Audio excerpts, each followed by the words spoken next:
La donne internationale a changé en matière de sécurité. Les conflits étant désormais internes, à l'intérieur des frontières des États, est souvent caractérisé par des violences interethniques.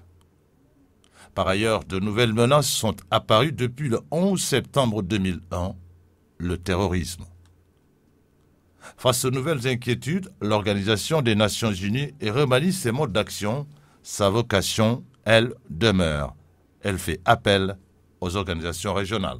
Parce qu'on s'est rendu compte que les problèmes locaux peuvent être réglés par les forces locales, au moins du moins les forces les plus proches de là où cela se passe, et qu'après, au besoin, on ferait venir les gens plus loin.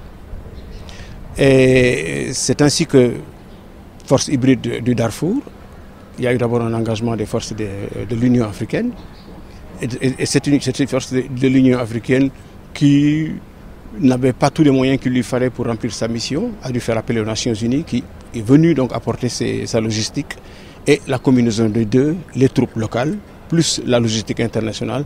Je pense qu'avec cela, on est beaucoup mieux armés pour faire face aux troubles. Les Nations Unies développent également leur capacité de consolidation de la paix en venant en aide aux victimes de la guerre. Parce qu'on s'est rendu compte que dans les conflits, ceux qui en souffraient le plus, c'était les civils, les enfants, les femmes, les gens vulnérables qui sont dans les villes.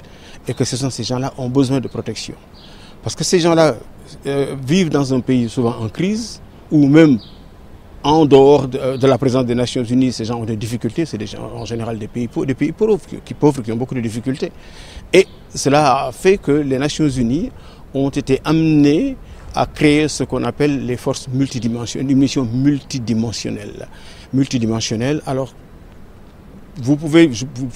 tout ce qui peut, disons, créer ou nourrir ou servir de terreau à une crise est pris en compte. Ça va de la protection des civils en général pour leur assurer une sécurité, le problème des droits de l'homme, l'état de droit, les problèmes juridiques, le sida, le genre. Tous ces problèmes maintenant sont pris en compte par les missions de maintien de la paix, alors qu'à l'origine, elles n'avaient que pour but essentiel d'assurer la sécurité des gens.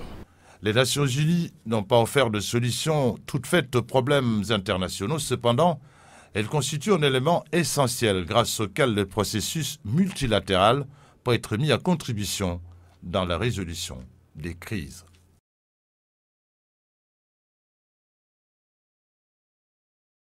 Voilà, Panorama ONU, c'est fini. Prochain rendez-vous dans un mois, le dernier dimanche de novembre. Ce sera pour faire le focus sur les activités du système des Nations Unies au Sénégal. D'ici là, passez d'excellents moments. Bonsoir.